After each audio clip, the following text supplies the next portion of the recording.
다 함께 2부 예배를 드리겠습니다. 635장 찬양 함께 하시겠습니다.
예수께서 또 이르시되 너희에게 평강이 있을지어다.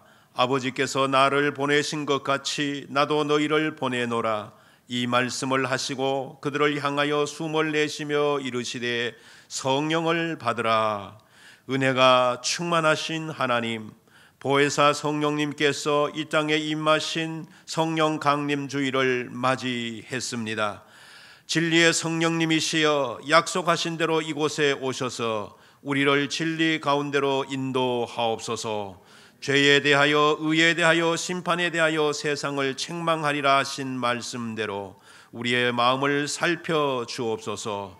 그리하여 내 속에 있는 부족함을 알게 하시고 성령님의 능력으로 온전하게 고침받게 하여 주시옵소서. 주 예수 그리스도의 이름으로 기원하옵나이다. 아멘. 나는 전능하신 아버지 하나님 천지의 창조주를 믿습니다. 나는 그의 유일하신 아들 우리 주 예수 그리스도를 믿습니다.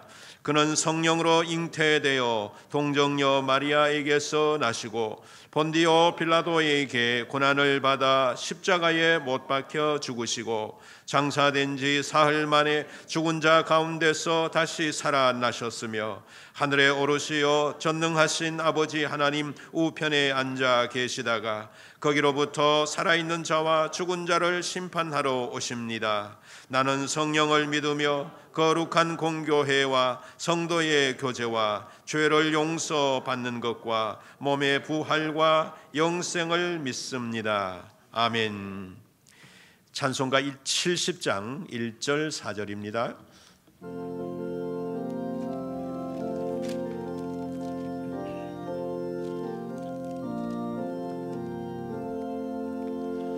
피난처 있으리 환난을 당한 자이리 오라. 땅들이 변하고 물결이 일어나 산 위에 넘치네 두려움 찾네.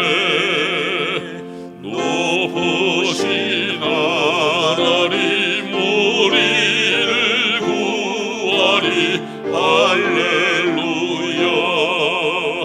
괴로이 심하고 환난이 극하나 피난처 되시는 주 하나님.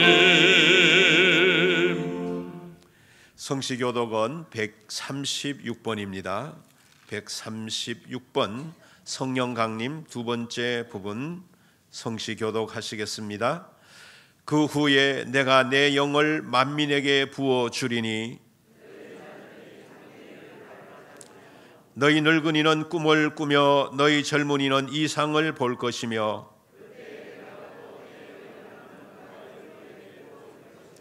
내가 이적을 하늘과 땅에 베풀리니 곧 피와 불과 연기 기둥이라.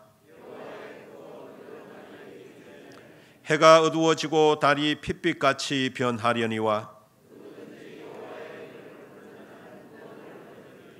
이는 나 여호와의 말대로 시온산과 예루살렘에서 피할 자가 있을 것임이요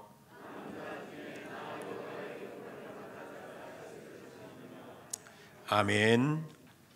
찬송가 189장 찬양하시겠습니다.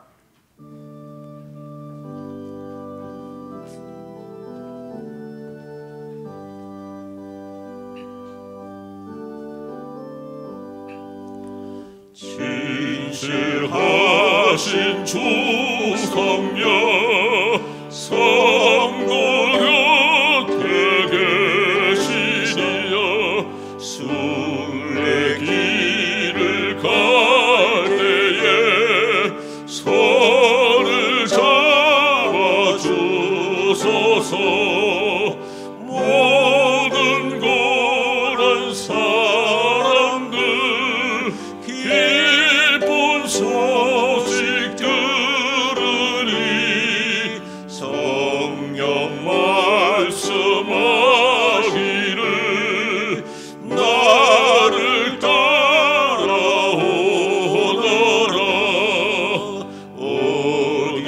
어디에나 계신 주 나를 도와주시사 속을 헤맬 때 홀로 두지 마소서. 풍랑심이 일어나 소만 끊어질 때에 성령 말씀하기를 나를 따라오너라.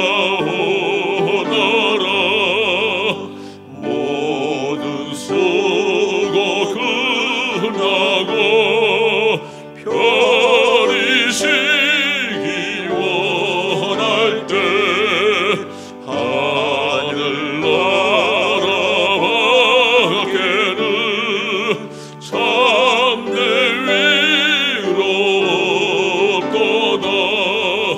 주만 의지하고서 요단강을 건널 때 성령 말씀하기를 나를 따라오너라.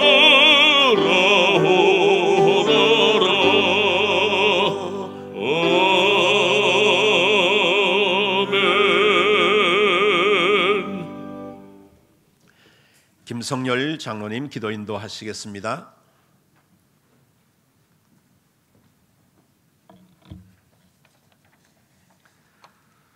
사랑과 은혜가 풍성하신 아버지 하나님, 오늘도 거룩한 주일을 허락하시고 코로나19 사태에도 건강을 주셔서 이 자리에 나와 예배하게 하심을 감사드립니다. 코로나19로 인해 우리의 예배가 방해받고 모임이 이루어지지 못했지만 이를 통해 다시 한번 예배의 중요성을 발견하고 우리 속에 참 믿음을 점검하고 돌아보게 하심을 감사드립니다. 지난 3, 4월 예배당에 오지 못할 때 간절히 예배를 사모하게 하시고 이제는 이렇게 나와서 함께 예배하고 찬양하고 기도하게 하심을 감사드립니다. 그러나 아직 오후 예배를 드리지 못하고 금요 기도회를 드리지 못하고 함께 식사를 나누지 못하고 있습니다. 주님께서 도우셔서 속히 우리 남은 예배를 회복시켜 주시고 성도의 교제를 회복시켜 주옵소서. 우리의 일상이 하나님의 은혜임을 망각하고 불평불만이 가득했던 우리를 용서하여 주옵소서. 마음 놓고 예배하고 마음껏 찬양하고 기도하며 전도할 수 있는 일상이 속히 오게 하옵소서. 코로나19를 통해 신천지의 정체가 온 나라에 알려지고 동성애자들의 실체가 밝혀지게 하심을 감사드립니다. 합력하여 선을 이루시는 하나님의 뜻이 이루어지고 한국교회가 다시 한번 부흥하는 계기가 되게 하여 주옵소서. 이 나라를 위해 기도드립니다. 21대 국회가 시작되었습니다. 정말로 나라와 민족을 사랑하고 위해서 헌신할 수 있는 국회의원들이 되게 하시고 자신의 욕심을 위해 거짓을 포장하고 자신의 사욕만을 챙기는 위선자들은 스스로 무너지게 하옵소서. 코로나19로 인해 많은 이들이 고통받고 있습니다. 사람이 감당할 시험 밖에는 너희가 당한 것이 없나니 오직 하나님은 미쁘사 너희가 감당하지 못할 시험당함을 허락하지 아니하시고 시험당할 즈음에 또한 피할 길을 내사 너희로 능히 감당하게 하시느니라 하신 주님의 약속을 믿습니다. 주님께서 힘들어 고통받고 있는 우리에게 이 시간 찾아오셔서 절망하지 않고 신실하신 주님을 붙잡고 이 위기를 잘 극복하게 하여 주옵소서. 급변하는 경제 위기와 국제 정세에 문재인 대통령을 비롯한 위정자들이 지혜롭게 대처하여서 이 나라가 한 단계 더 도약하는 기회가 되게 하여 주옵소서. 북한의 김정은 정권이 무너져서 평화 통일의 그날이 속히 오게 하시고 북한의 복음이 더 널리 전파되게 하시고 북한 성도들을 박해로부터 지켜주시옵소서. 우리 교회를 위해 기도드립니다. 6월부터 교육부 예배를 순차적으로 재개하고자 합니다. 우리 교육부에 코로나19가 침투하지 못하도록 주님께서 막아주시고 예배를 사모하는 우리 아이들이 함께 기쁨으로 예배드리게 하여 주옵소서. 준비된 유치부 전도사님을 속히 보내주셔서 교육부 예배가 온전히 회복되게 하여 주옵소서. 담임 목사님을 위해 기도드립니다. 코로나19 사태로 위축되는 것이 아니라 하나님께서 지혜를 주셔서 더욱 지혜로운 방법으로 성도들을 목양하고 이끌어갈 수 있도록 도와주시고 설교 준비를 하실 때에 하나님께서 갑절의 능력을 주셔서 더욱 은혜롭고 우리 신앙 성장에 필요한 말씀들을 전하게 하여 주옵소서. 동력하시는 장석원, 김경세, 조태금 목사님께도 하나님께서 함께 하셔서 담임 목사님을 도와 우리 성도들을 더 창의적인 방법으로 잘 섬길 수 있도록 도와주옵소서. 오늘도 찬양으로 영광 돌리는 할렐루야 찬양대에 하나님께서 함께 하셔서 비록 마스크를 쓰고 찬양드리지만 우리의 찬양이 하늘에 상달되고 성도들 마음에 큰 은혜가 되게 하여 주옵소서. 현악팀도 속히 함께 찬양 드릴 수 있도록 도와주옵소서. 오늘도 이 예배를 지켜주시고 홀로 영광 받아 주실 줄 믿고 이 모든 말씀 우리 주 예수 그리스도 이름으로 간절히 기도드립니다. 아멘.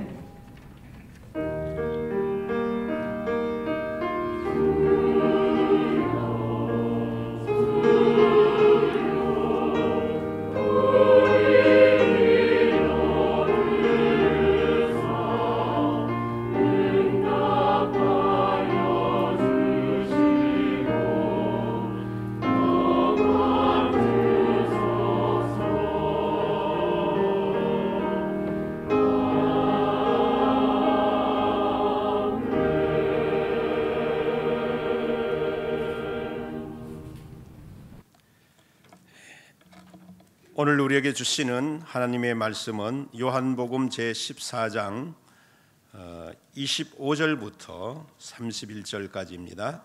요한복음 제14장 25절부터 31절까지 말씀을 봉독하겠습니다. 내가 아직 너희와 함께 있어서 이 말을 너희에게 하였거니와 보혜사 곧 아버지께서 내 이름으로 보내실 성령 그가 너희에게 모든 것을 가르치고 내가 너희에게 말한 모든 것을 생각나게 하리라.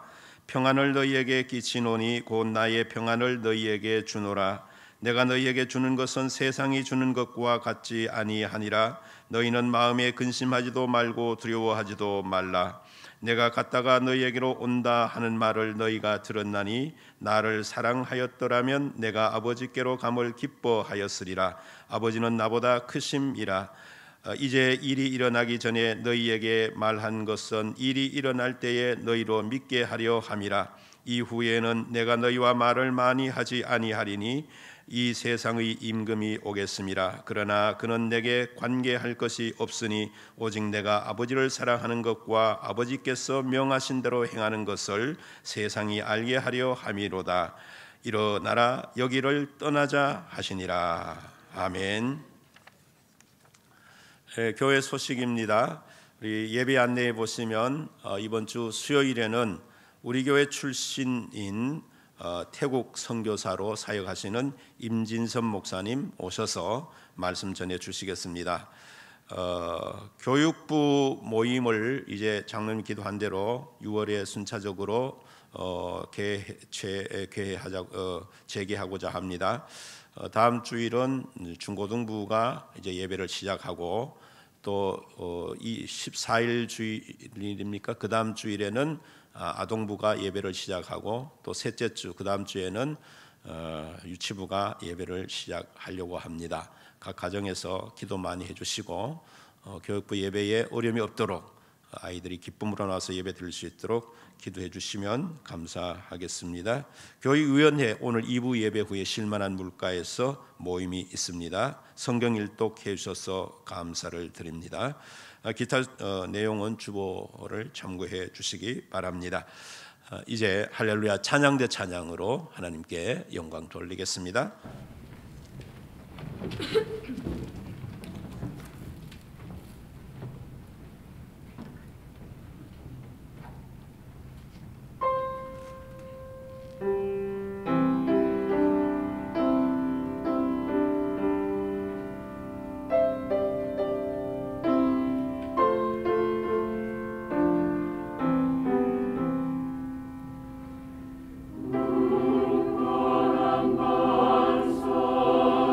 이시니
찬양 우리 하나님 받으시고 우리 모두가 또 은혜 받으신 줄로 믿습니다.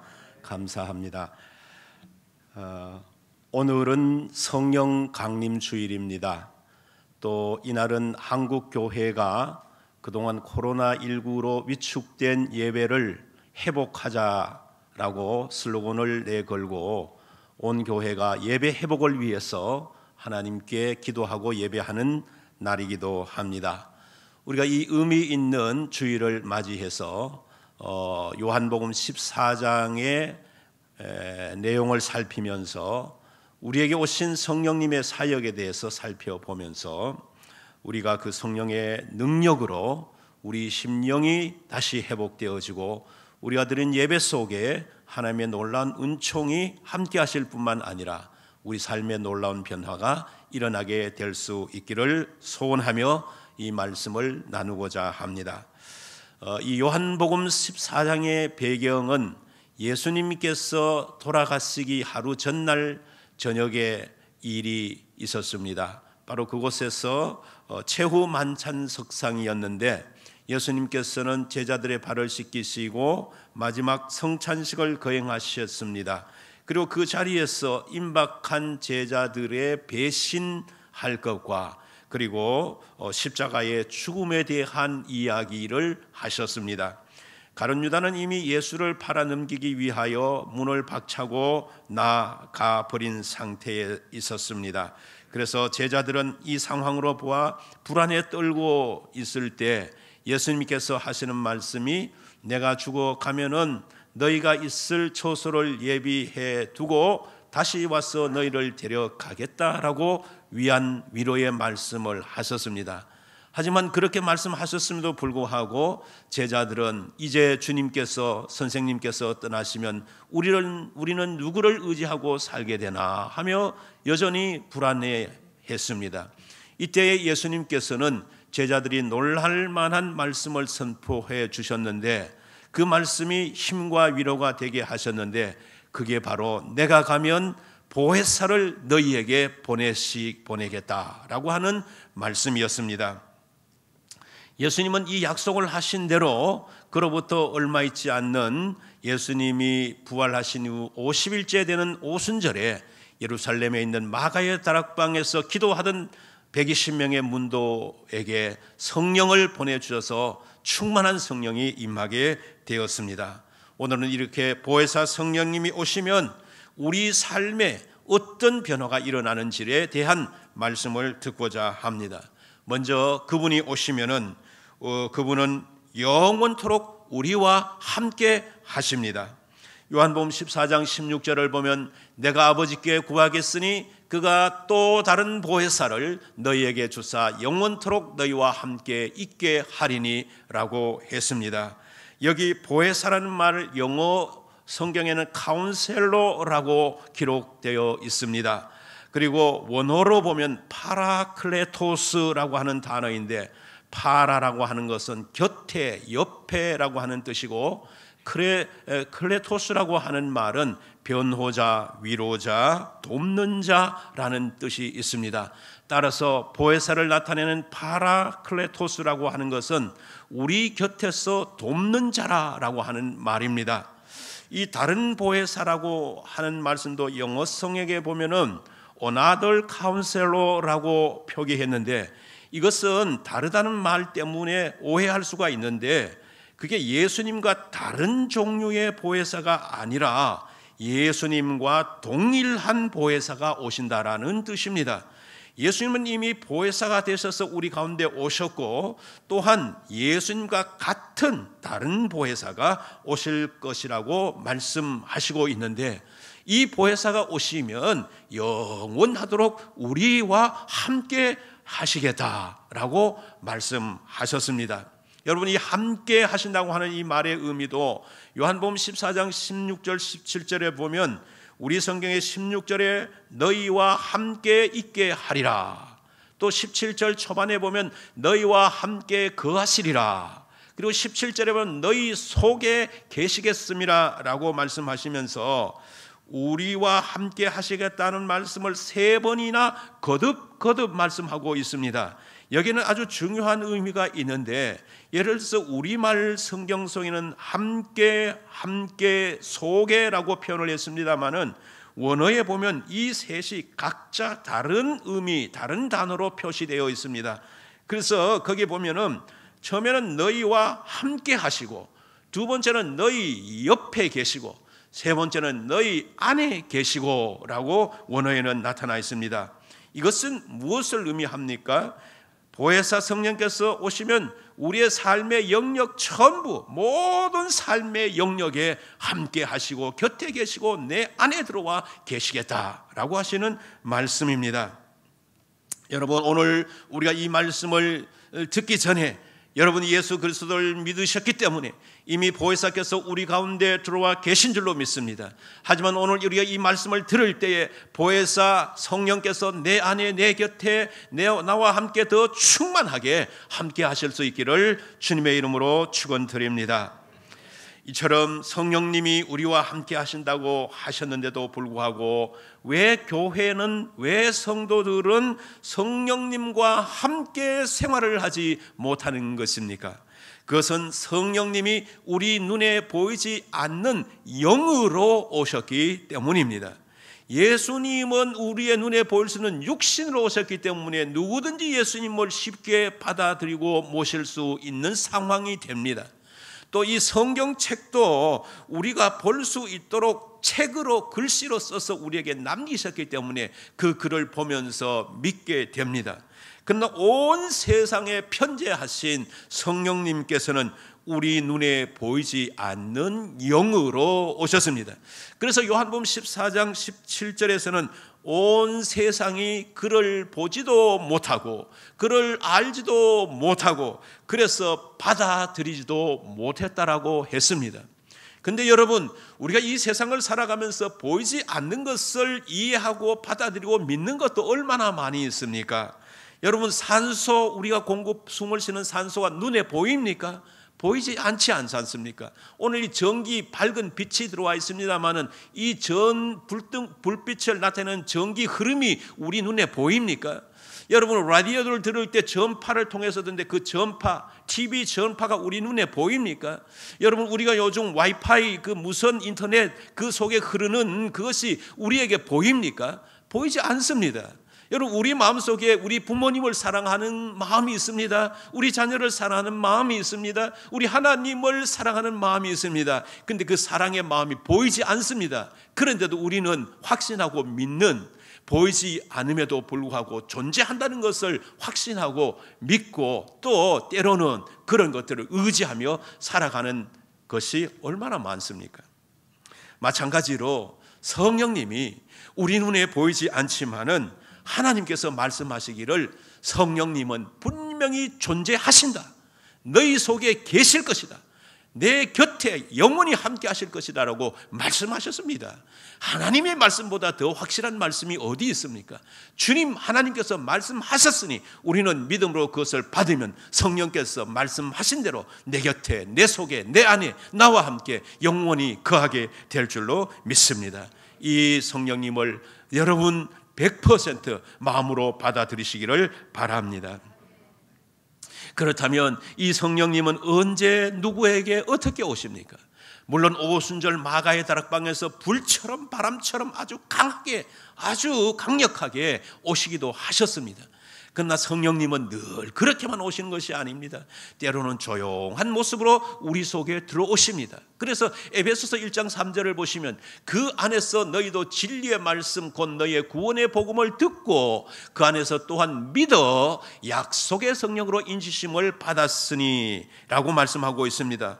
우리가 구원의 복음을 듣고 예수님을 믿는 그 순간에 하나님께서 그 약속하신 성령을 우리에게 보내주시겠다라는 말씀입니다.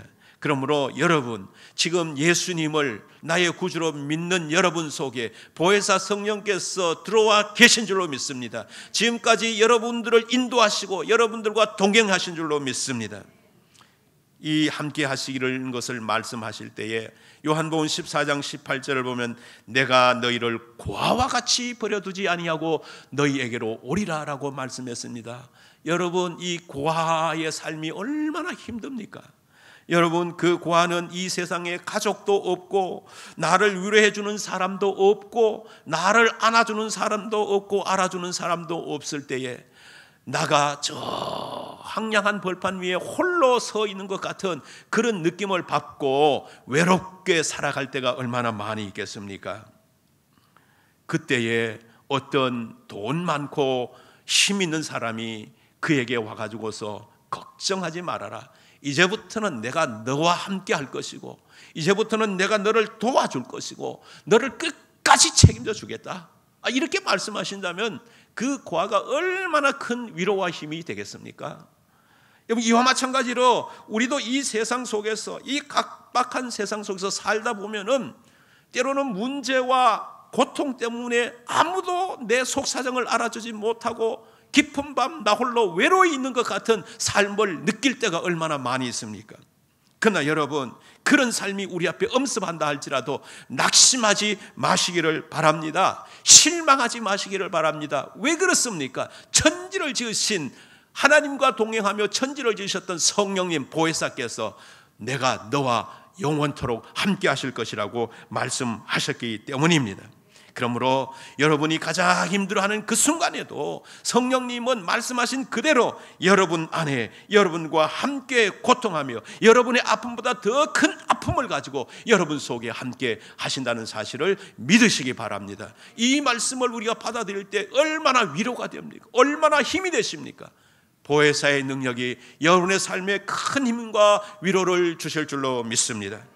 로마서 8장 26절을 보면 우리 같이 읽을까요? 이와 같이 성령도 우리의 연약함을 도우시나니 우리는 마땅히 기도할 바를 알지 못하나 오직 성령이 말할 수 없는 탄식으로 우리를 위하여 친히 간구하시느니라. 성령 하나님이 오신 목적은 우리 곁에서, 우리 속에서 우리를 도와주시기 위해서 오셨다라는 것입니다. 우리가 때로는 기도할 때 기도에 줄이 안 잡힌다 그런 말을 해요. 그래서 무슨 목사님이 기도를 하라 그러기는 하는데 무슨 기도를 해야 될지 안절부절하지 못할 때가 있는 것입니다. 그래서 때로는 기도를 하려고 입을 열어야 되는데 내 삶이 너무 짓눌려가지고 무슨 말을 해야 할지 막 말도 하기 싫을 때 그런 때 있지 않습니까? 그런 고난 앞에서 우리가 주님 앞에 뭐라고 기도하겠습니까? 주님, 제가 이런 상황에서 어떻게 기도하겠습니까? 그렇게 눈물 짓고 있을 때에 성령님은 우리보다 더 눈물 지으시고 더 아파하시며 우리가 이해할 수 없고 우리가 말할 수 없는 탄식으로 우리를 위해 기도하고 계신다는 것입니다. 지금도 성령님은 그렇게 기도해요. 저도 기도할 때 기도의 줄을 처음 잡을 때 하나님 앞에 기도하는 내용이 이렇습니다. 말할 수 없는 탄식으로 저를 위해 기도하시겠다고 하신 성령님, 이 시간 제가 기도할 말을 주시옵소서. 하나님의 뜻대로 기도할 수 있게 하여 주시옵소서. 지금도 보좌 우편에 계셔서 나를 위해 기도하고 계시는 예수님의 능력을 입고 기도할 수 있게 하여 주시옵소서. 이렇게 기도하고 하나님 앞에 기도를 하면은 기도의 줄이 서서히 잡히고 기도의 말이 서서히 나오면서 기도의 내용이 나오기 시작을 하는 것입니다. 그러므로 여러분, 이렇게 도우시는 성령님이 계시기 때문에 나 혼자의 힘으로 인생의 모든 짐을 다 짊어지려고 하지 마시고 내 안에서 언제나 나를 돕고 계시는 성령님께 모든 것을 맡기고 의지하며 살아가는 여러분들 되시기를 주님의 이름으로 축원드립니다. 다음에 성령님은 모든 것을 가르치고 생각나게 하십니다. 본문 26절을 보면 보혜사 곧 아버지께서 내 이름으로 보내실 성령, 그가 너희에게 모든 것을 가르치고 내가 너희에게 말한 모든 것을 생각나게 하시리라, 이렇게 말씀하고 있습니다. 예수님은 이 땅에 33년을 사셨잖아요. 그런데 사실은 예수님이 공적으로 가르치신 것은 3년뿐이었어요. 근데 이 3년을 가르치시는 것도 온 세계를 다니면서 가르치신 것이 아니라 예루살렘, 갈릴리 정도 지역에서 이 3년을 가르치셨습니다. 그러다 보니 전 세계 사람들에 비해서 예수님의 가르침을 받은 사람들은 극소수 몇몇 사람들밖에 되지를 않습니다. 그런데 이것을 뛰어넘기 위해서 성령님을 보내시는데, 이 성령님이 오시면은 어떻습니까? 영으로 우리에게 함께 하시기 때문에 온 세상에 퍼져 있는 성도들에게 하나님의 말씀을 읽고 묵상하고 공부할 때마다 그 성령님이 온 세상 사람들 속에 함께 하신다는 것입니다. 그러니까 그들의 마음속에 들어가셔서 어떤 나라 사람이든지 성경을 읽으면 그 말씀을 깨닫게 해 주시는 것입니다. 그러므로 여러분, 말씀을 읽고 묵상하고 암송하고 공부하실 때에 그냥 오늘 성경 읽자고 척 피놓고 하나님 아버지 이렇게 읽지 마시고, 읽기 전에 이 말씀을 우리가 믿는다면 내가 말한 모든 것을 너희에게 생각나게 하시고 너희가 너희 가르친 모든 것을 기억나게 하신다고 하는 이 말씀을 우리가 묵상한다고 한다면은, 말씀을 읽고 공부하기 전에 성령님께 간구를 하시기 바랍니다. 성령님, 제 지식과 제 힘으로는 이 말씀을 아무리 읽어도 이해가 안 됩니다. 저의 눈을 밝혀주시고 저의 마음을 열어주시옵시고 제 눈에 있는 비늘이 벗겨지게 해주셔서 이 말씀을 읽을 때 깨닫게 하시고 저의 삶을 변화시켜 주시옵소서. 이 모든 것을 통해 하나님의 영광이 되게 하여 주시옵소서.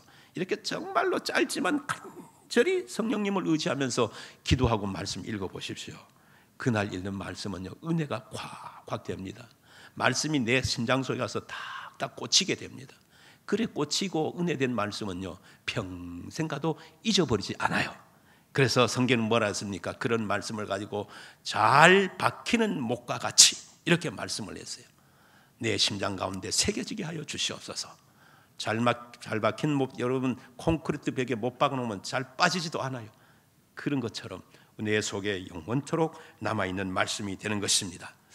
여러분, 두 아이를 둔 40대 초반의 엄마가 있었는데요, 이 엄마는 늘 자기 아이들을 위해서 기도하기를, 우리 아이들이 큐티를 하고 성경 말씀을 공부할 때 그 말씀을 잘 깨달을 수 있게 해주세요 하고 기도를 드렸습니다. 그런데 어느 날 이 첫째 아이인 중학생 아이 딸아이가 이제 학교에서 돌아와가지고 엄마에게 이런 말을 했습니다. 엄마, 내가 가장 좋은 곳이 어딘지 아세요?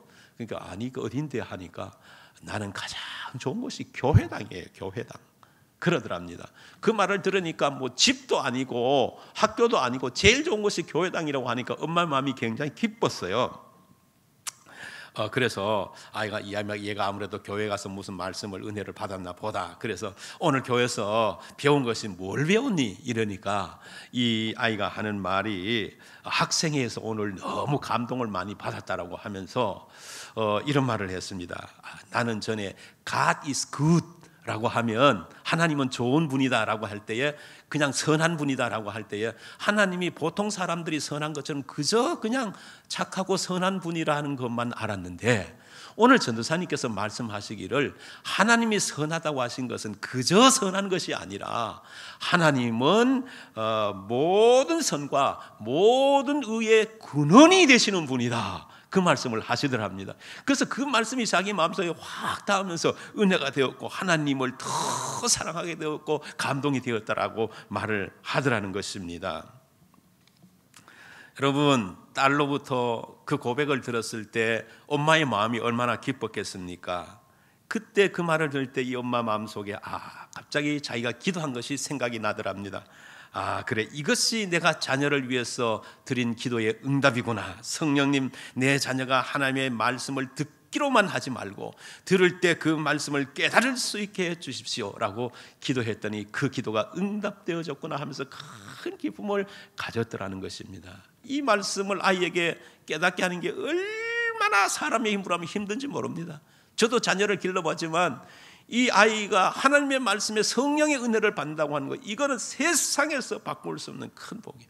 저도요 24살 때 이 성령 체험을 했는데요, 성령 체험하기 전과 성령 체험하기 이후는 내 삶이 180도 바뀌어지고 완전히 달라지게 해요. 그러니까 그 경험을 하게 됐다는 것이 얼마나 큰 축복이, 이것을 난 엄마가 너무너무 감동을 받은 것입니다. 그러니 여러분들도 앞으로 이런 기도를 하시기 바랍니다. 성령님, 아둔한 저의 눈을 밝혀 주시옵소서.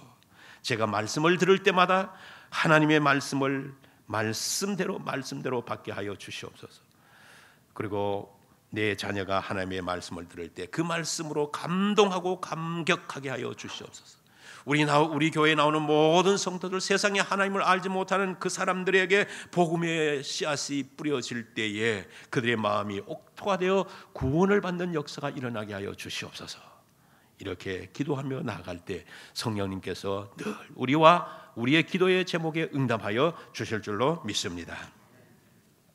성령 하나님이 이렇게 가르쳐 주실 뿐만 아니라 또 예수님의 모든 말씀을 기억나게 하십니다.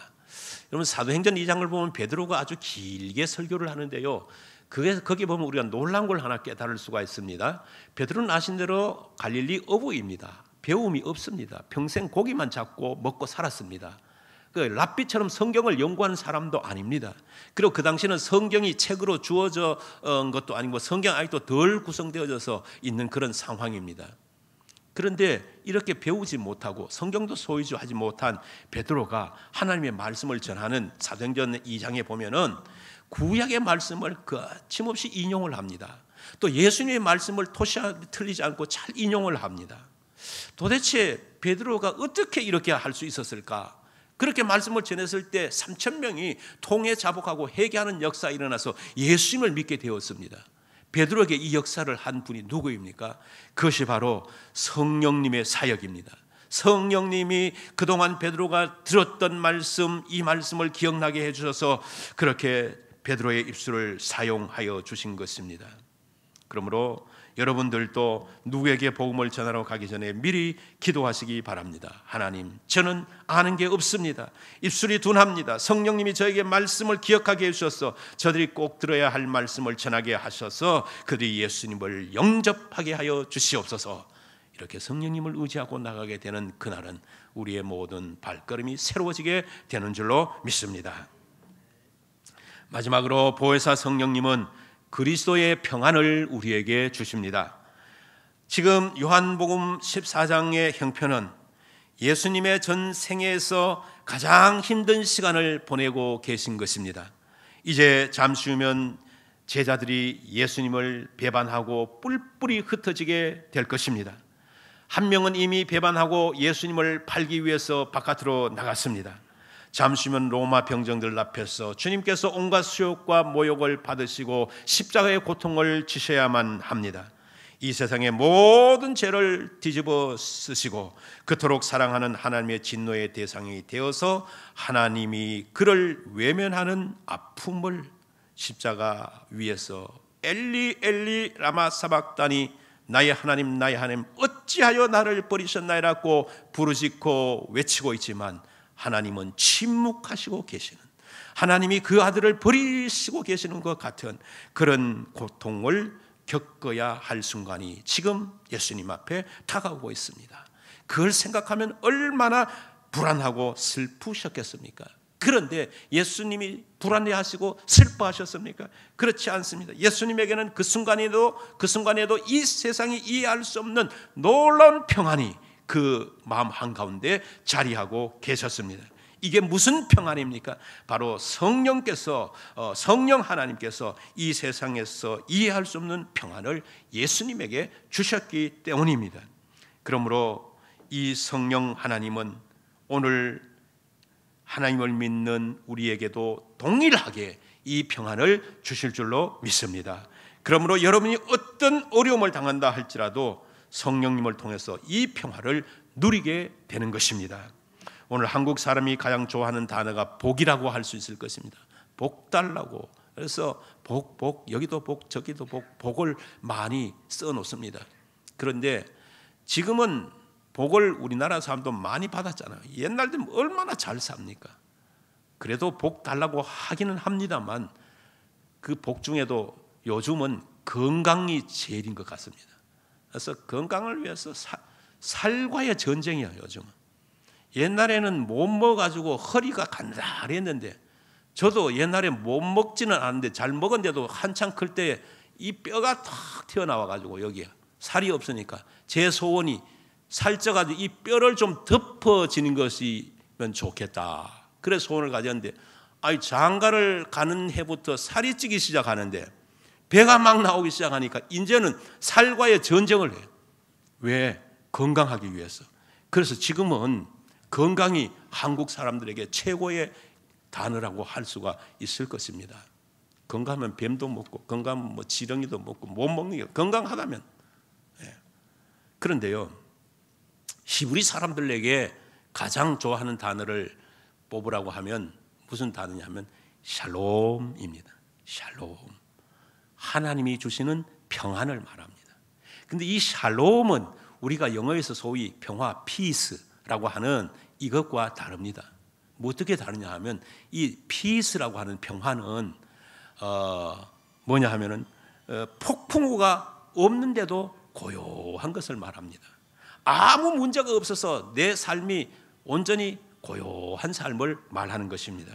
근데 샬롬은 무엇을 의미냐 하면 바로 내 주위에 폭풍우가 몰아칠지라도 폭풍우를 잠자게 하시는 예수님이 내 안에 계시기 때문에 내 안에 주시는 평안을 말합니다. 그러니까 인생의 온갖 고통과 고난이 나를 흔들어 대도 내가 흔들리지 않는 하나님의 평안, 샬롬, 이것이 바로 샬롬의 평화입니다. 여러분, 예수님의 제자들의 삶을 한번 보십시오. 성령님이 오시기 전과 성령님이 오신 이후의 모습은 완전히 달랐어요. 성령님 오시기 전에는 그들은 두려워했습니다. 떨었습니다. 베드로가 계집종 하나 앞에 가서 나는 예수를 모른다라고 부인하고 저주하고 맹세까지 했습니다. 모든 제자들이 예수님 십자가에서 모두 다 도망을 갔습니다. 그런데 그런 제자들이 예수님이 오신 이후에는 어땠습니까? 그전에는 그들이 도망을 가지고 어느 집에 들어가서 문고리 걸어 잠그고 두문불출하며 바깥에 나가지 않아요. 왜? 잡히면 죽을 것 같으니까. 그런데 성령님이 임하시고 나자 그 문을 박차고 나와서 예루살렘으로 뛰어나가서 하나님의 말씀을 전하고 그들이 순교를 당하고 핍박당하고 환난을 당하는데도 목숨을 아끼지 아니하고 이 복음을 전하는, 이 복음을 외치는 사람들로 바뀌었습니다. 이것이 바로 요한복음 14장에서 성령께서 우리에게 주시는 세 번째의 참된 혜택이라고 말할 수 있는데 그게 바로 평안의 복, 샬롬의 복입니다. 사랑하는 성도 여러분, 우리 삶에 어떠한 고통과 고난이 따른다 할지라도 여러분 두려워하지 않기를 바랍니다. 여러분은 결코 혼자가 아닙니다. 여러분 무엇을 알지 못하지만 성령이 가르쳐 주신 대로 쫓아가시기만 하면 됩니다. 그때 성령님은 여러분들과 동행하시고 여러분이 낙심할 때, 여러분들이 좌절할 때, 여러분들이 포기하려 할 때 성령님이 위로자가 되어져서 여러분들에게 새로운 용기와 힘과 능력을 주신 줄로 믿습니다. 고린도서 3장 17절에 보면 주는 영이시니 주의 영이 계신 곳에는 자유함이 있느니라 라고 말씀하고 있습니다. 성령께서 이처럼 우리에게 자유를 주시는 겁니다. 그래서 여러분 삶 속에 그 어떤 여러분의 근심의 먹구름이 여러분을 지금 묶고 있습니까? 여러분이 염려와 걱정 속에 갇혀 있습니까? 여러분이 재정적이고 경제적인 그런 어려움 때문에 한숨을 짓고 있습니까? 또 인간적으로 관계적인 그런 어려움 때문에 여러분의 평화를 빼앗기고 있습니까? 성경은 우리에게 말씀하십니다. 성령 하나님이 너희와 함께 하시며 이 성령이 계신 곳에는 너희 자유가 침해를 받지 아니하느니라 라고 말씀하십니다. 그러므로 사랑하는 성도 여러분, 이 시간 여러분의 삶에 이미 들어와 계신 성령님을 인정하시기를 바랍니다. 아직 받아들이지 못하셨다면 그 성령님을 초청하시기 바라고 초대하시기 바랍니다. 모든 어려움을 성령님과 나누시기를 바랍니다.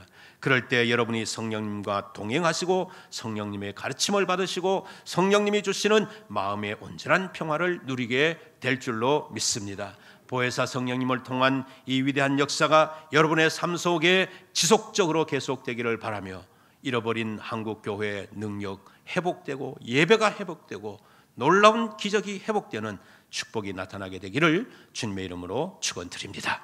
기도드리겠습니다. 자비하신 하나님 성령을 보내주심을 감사합니다. 우리와 영원토록 함께해 주시니 감사합니다. 성령님 의지하고 살아갈 때 우리가 알지 못하고 이해할 수 없는 기적, 우리가 도무지 헤아릴 수 없는 기적이 우리 삶 속에 동반되게 하여 주시옵소서. 우리 교회 속에 보혜사로 충만하게 역사하여 주시옵소서. 한국 교회 속에 보혜사의 역사가 나타나 예배가 회복되고 기도가 회복되고 무너진 재단이 회복되는 놀라운 역사가 일어나게 하여 주시옵소서. 코로나도 물러가게 하여 주시고 예수님의 이름으로 그리스도의 능력을 입을 수 있는 우리나라 되게 하여 주시옵소서. 예수님의 이름으로 기도드리옵나이다. 아멘. 찬송가 191장 찬양하시겠습니다.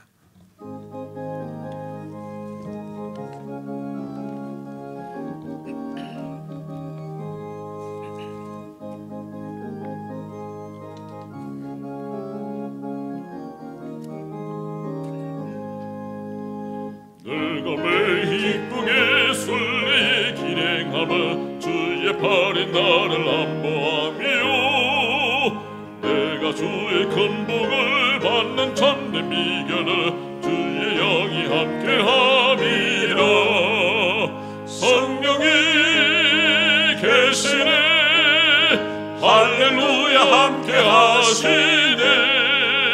좁은 길을 걸으며 밤낮 기뻐하는 것 주의 영이 함께함이라. 전에 죄에 빠져서 평안함이었을 때 예수 십자가의 공로 힘입어 그 발 아래 엎드려 참된 평화 얻으며 주의 영이 함께함이라. 성령이 계시네 할렐루야 함께하시네. 좁은 길을 걸으며 밤낮 기뻐하는 것 주의 영이 함께함이라. 나와 동행하시고 모든 염려하시니 나는 숲의 새와 같이 기쁘다.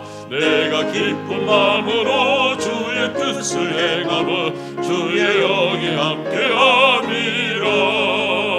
성령이 계시네 할렐루야 함께하시네. 좁은 길을 걸으며 밤낮 기뻐하는 것 주의 영이 함께함이라. 세상 모든 욕망과 나의 모든 정욕을 십자가에 이미 못을 박았네. 어두운 밤이 지나고 무가 뭉쳐졌으니 주의 영이 함께함이라. 성령이 계시네 할렐루야 함께하시네. 좁은 길을 걸으며 밤낮 기뻐하는 것 주의 영이 함께함이라. 소망과 생명의 주 예수여, 우리에게 귀한 예물을 드리게 해주시니 감사드립니다. 우리가 드리는 예물이 주의 나라 거룩한 성역에 7배나 힘있게 쓰여지게 하시고 쓰여지는 곳마다 주의 구원의 역사가 나타나게 하여 주시옵소서. 우리 손길 위에 복을 내려주시되 들어가도 나가도 복을 받게 하시고 떡반죽 그릇과 우양에게도 복을 받게 하시고 우리의 기업도 복을 받게 하여 주셔서 범사가 형통한 삶을 누리게 해 주시기를 간절히 원합니다. 코로나로 참으로 어렵게 살아가는 사람들이 우리 주변에는 많이 있습니다. 속히 경제가 회복되게 하시고 그들 모두가 더불어 잘 살 수 있는 이 나라 되게 하여 주시옵소서. 우리 가정의 자녀들에게 복을 주시고 아버지 공부하는 자녀들에게 지혜를 더하시며 또 하나님 시험을 준비하는 자녀들에게는 합격의 기쁨을 누리게 하시고 결혼을 앞두고 있는 자녀들, 배우자들을 믿음으로 잘 만나서 부모님의 큰 기쁨, 자신에게 행복이 되는 축복의 역사가 이 한 해 동안 많이 일어나게 하여 주시옵소서. 주 예수 그리스도 이름으로 기도드리옵나이다. 아멘. 이제 다 일어나셔서 620장 1절 3절 찬양하시겠습니다.